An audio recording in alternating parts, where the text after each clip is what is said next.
आणि यानंतरची बातमी न्यूज 18 लोकमतच्या दणक्याची। नाशिकच्या सारूळ परिसरात गौण खनिजाचं अवैधरित्या उत्खनन सुरू आहे आणि या संदर्भात प्रशासनाकडून कोणतीही कारवाई होत नसल्याची बातमी न्यूज 18 लोकमतनं दाखवल्यानंतर आता सरकारला खडबडून जाग आलेली आहे। या प्रकरणी दिरंगाई करणाऱ्यांवर कारवाई होणार आहे।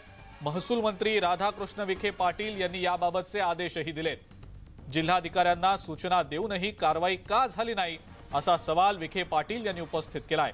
या प्रकरणी महसूलचे अधिकारी दोषी असतील तर कारवाई करणार असल्याचंही विखे पाटील यांनी सांगितलंय। सगळ्या बेकायदेशीर जे दगडखानी सुरू आहेत किंवा वाळूपसा सुरू आहेत कडक कारवाईच्या सूचना दिलेल्या आहेत, परंतु आपण म्हणता त्याप्रमाणे अन्य जिल्ह्यात भरारी पथक पाठवून आम्ही त्याची ETSची मोजणी करू। जर अशा पद्धतीचं बेकायदेशीर उत्खनन झालं असेल आणि त्या ठिकाणचे जे अधिकारी असतील कोणी महसूल विभागाचे, मग प्रांताधिकारी असतील, तहसीलदार असतील, तिथलं तलाठी असेल, त्यांनी या बाबीत दुर्लक्ष केलं असेल तर निश्चितपणे कारवाई करू।